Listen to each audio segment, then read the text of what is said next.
Hello friends, इस video के अंदर हम SC/ST एक्ट 1989 के चैप्टर थर्ड को कवर करेंगे। चैप्टर थर्ड बात करता है एक्सटेनमेंट, जो सेक्शन 10 से लेकर 13 तक के सेक्शंस को कवर करता है। सेक्शन 10 बात करता है removal of person likely to commit offence. जो ये ऑफेंस कर रहा है उस पर्सन को क्या किया जा रहा है, रिमूव किया जा रहा है। Where a special court is satisfied, जब स्पेशल कोर्ट सेटिस्फाइड हो जाती है कंप्लेंट्स पर या पुलिस रिपोर्ट पर, कंप्लेंट के थ्रू या पुलिस रिपोर्ट के through, that a person is likely to commit an offence under chapter second. जो चैप्टर सेकंड इस एक्ट का है जिसके अंदर एट्रोसिटी ऑफ पनिशमेंट बताई गई है ऑफेंसेस, उसमें एनी एरिया जो इंक्लूड किया गया है शेड्यूल्ड एरिया और ट्राइबल एरिया जो रेफर्ड है आर्टिकल 244 ऑफ कॉन्स्टिट्यूशन में, और any area identified under the provision of clause 7 of sub section 2 of section 21 जो हम अभी पढ़ेंगे। इट मे बाय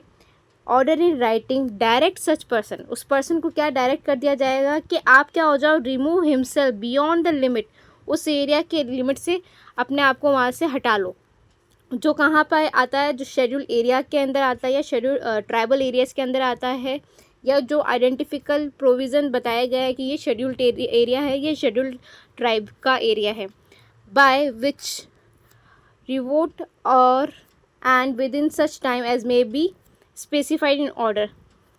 आपको ऑर्डर के अंदर जो टाइम पीरियड स्पेसिफाइड किया है उस टाइम पीरियड के अंदर अंदर आपको क्या होना चाहिए, वहाँ से अपने आप को रिमूव कर लेना होगा। And not to be return, आपको वापस उस एरिया में नहीं आना है from which he was directed to remove himself for such period, जो क्या नहीं होना चाहिए, नॉट एक्सीडिंग, जो 3 साल से ज़्यादा का नहीं होगा, as may be specified in order, तो 3 साल से ज़्यादा का पीरियड नहीं होगा। ये हम सेक्शन 10 के अंदर इसकी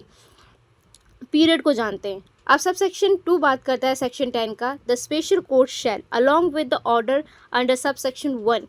communicate to the person direct under that sub section the ground on which such order has been made. अब बिना ग्राउंड बताए आप उसको ये तो नहीं कह सकते कि आप यहाँ से अपने आप को रिमूव कर दो। तो ये बोला जो सब सेक्शन 1 के अंदर हम उसको कम्युनिकेट कर रहे हैं कि आपको ये ऑर्डर पास किया गया आपके अगेंस्ट पे कि आपको यहाँ से रिमूव किया जाएगा, तो उसका ग्राउंड क्या है वो सब सेक्शन 2 के अंदर बताया जाएगा उस पर्सन को।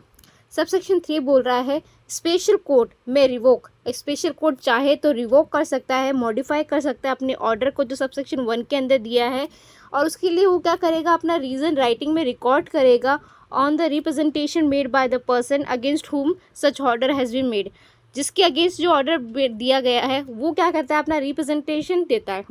और by any other person on his behalf within 30 days from the date of order. 30 दिन के अंदर, जब ऑर्डर पास किया उसके 30 दिन के अंदर अंदर कोई,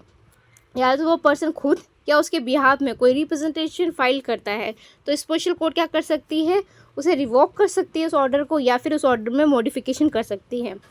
अब हम बात करते हैं सेक्शन 11 की। सेक्शन 11 बात करता है procedure on failure of person to remove himself from area and enter there after removal. ये क्या कह रहा है, जो सेक्शन 10 के अंदर हमने ऑर्डर पास किया था स्पेशल कोर्ट ने कि आपको वहाँ से जो स्पेसिफिक एरिया बताया था शेड्यूल्ड एरिया या ट्राइबल एरिया, वहाँ से अपने आप को रिमूव करना है। अगर वो फेल हो जाता है या एंटर करता है आफ्टर रिमूवल, तब क्या प्रोसीडिंग होगी, क्या प्रोसीजर होगा, वो सेक्शन 11 हमें बताता है। सेक्शन 11 में कहा गया, if a person to whom a direction has been issued under section 10 to remove himself from any area fail to remove himself as directed, fail हो जाता है, और having so removed himself entered such area within the specified period, वो जो specified period किया जहाँ कि आप इस पीरियड के दौरान जो एक्सीड नहीं होगा 3 साल से ज़्यादा का, कि उस पीरियड के टाइम पे आप क्या नहीं आओगे, वापस से यहाँ पे एंटर नहीं होगे, ठीक है। तो क्या है, उस पीरियड के अंदर अंदर ही आपको जब मना किया आप इस पीरियड के टाइम, इस ड्यूरेशन के तक आप इस एरिया में नहीं आओगे, फिर भी आप आते हो तब। Otherwise then the permission in writing, ये कब किया गया, अगर आपने परमिशन ले लिए राइटिंग में स्पेशल कोर्ट से, सब सेक्शन 2 में स्पेशल कोर्ट से आपने क्या राइटिंग ले लिए, तो आपके ऊपर कोई प्रोसीडिंग नहीं होगी। अगर आपने परमिशन नहीं लिए है तो कोर्ट में cause him to be arrested and removed in police custody, आपको अरेस्ट कर लिया जाएगा, रिमूव किया जाएगा पुलिस कस्टडी में आपको to such place outside such area as a special code में स्पेसिफाइड, जैसे स्पेशल कोड स्पेसिफाइड करे उस हिसाब से आपको अरेस्ट किया जाएगा, रिमूव कर दिया जाएगा इन पुलिस कस्टडी में, पुलिस कस्टडी में to such place outside such area में। अब सब सेक्शन 2 बात करता है कि स्पेशल कोर्ट क्या कर सकता है, राइटिंग में परमिट कर सकता है किसी पर्सन को under whom the order under section 10 has been made, तो सेक्शन 10 के अंदर ऑर्डर दिया गया है to return to the area from which he was directed to remove himself. क्या आप क्या कर सकते हो, रिटर्न वापस आ सकते हो उस एरिया में himself for such temporary period, किसी टेम्परेरी पीरियड के लिए, and subject to such condition, जो कंडीशन जो क्या स्पेशल कोड इम्पोज करेगी in order and may require him to execute of bond, आपको बॉन्ड भी एग्जीक्यूट करना हो सकता है विद और विदाउट श्योरिटी को for the due observation of a condition impose, जो आप पे कंडीशन इम्पोज की गई है उसके लिए आप पे क्या विद सिक्योरिटी या विदाउट सिक्योरिटी बॉन्ड एग्जीक्यूट किया जा सकता है। तो इसका मतलब ये नहीं है कि जो एक बार आपको कह दिया गया इस टाइम पीरियड के लिए आप इस एरिया में नहीं आ सकते, तो बिल्कुल भी नहीं आ सकते, बट आप कब आ सकते हो, जब आपको अपने रिटर्न में परमिशन स्पेशल कोर्ट से ले ली है और परमिशन आपको ग्रांट कर दी है टेम्परेरी पीरियड के लिए, तब आप सब सेक्शन 2 के थ्रू आप क्या आ सकते हो, उस एरिया में आ सकते हो। अब सब सेक्शन 3 बात करता है कि स्पेशल कोर्ट में at any time revoke such permission, वो चाहे तो किसी भी टाइम पे, कोई टाइम पीरियड फिक्स नहीं है, किसी भी टाइम पे वो परमिशन को क्या कर सकती है, रिवोक कर सकती है। सब सेक्शन 4 कहता है any person who with such permission return to the area from which he was directed to remove himself shall observe the condition imposed, and at the expiry of a temporary period for which he was permitted to return, or on the revocation of a permission before the expiry of temporary period, shall remove himself outside such area and shall not return therewith within the unexpired portion specified under section 10 without fresh permission। अगर आपने permission ली, ठीक है, और आपका जो permission का जो time period था टेम्परेरी वो एक्सपायर हो जाता है, और अगर क्या होता है उससे पहले ही आपकी परमिशन को रिवोक कर लिया जाता है बाय द स्पेशल कोर्ट, तो जो टाइम आपको क्या करना होगा, अब वापस फ्रेश परमिशन मांगनी पड़ेगी स्पेशल कोर्ट से। जो टाइम पीरियड आपको दिया गया था वो बीच में ही क्या कर दिया गया, रिवोक कर दिया गया है, या आपका टाइम पीरियड ना एक्सपायर हो गया टेम्परेरी पीरियड का, तो आपको क्या होना पड़ेगा, फ्रेश परमिशन लेनी पड़ेगी उस एरिया में आने के लिए।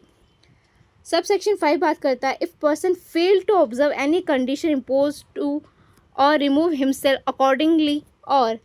Having so remove himself enter return to such area without fresh permission, आपने बिना परमिशन स्पेशल कोर्ट के एंटर करते हो तो आपको क्या किया जाएगा, अरेस्ट कर दिया जाएगा, रिमूव्ड इन पुलिस कस्टडी, आपको पुलिस कस्टडी में भेज दिया जाएगा to such place outside such area as a special court में स्पेसिफाइड। अब जो पुलिस कस्टडी को भेज रहे हैं ना, तो वो उसी एरिया के पुलिस वाले को नहीं, किसी अदर एरिया के जो आउटसाइड उस एरिया के हैं उस एरिया के पुलिस कस्टडी में आपको भेज दिया जाएगा। अब सेक्शन 12 की बात करते हैं। सेक्शन 12 बात करता है taking measurement and photograph of person against whom order under section 10 is made, जिसके अगेंस्ट में क्या किया गया है, ऑर्डर पास किया गया है सेक्शन 10 के अंदर, आप क्या कर रहे हो, उसका फोटोग्राफ ले रहे हो, मेजरमेंट कर रहे हो। Every person against whom order has been made under section 10 shall if so required by the special court allow his measurement and photograph to be taken by the police officer. क्या किया जाएगा, police officer द्वारा उसको क्या अपने पास ले लिया जाएगा। सब सेक्शन 2 कह रहा है if any person refer to in sub section 1 when required to allow his measurement or photographs to be taken resist or refuse to allow to take such measurement or photograph it shall be lawful to use all necessary means to secure such taking therefor. अगर वो resist कर रहा है, refuse कर रहा है देने के लिए, तो आप क्या कर सकती है, पुलिस नेसेसरी मीन्स ले सकती है, lawfully all necessary means to secure such taking there, उससे वो चीज़ क्या ले सकती है, अपने कब्जे में ले सकती है पुलिस। अब सब सेक्शन 3 बात कर रहा है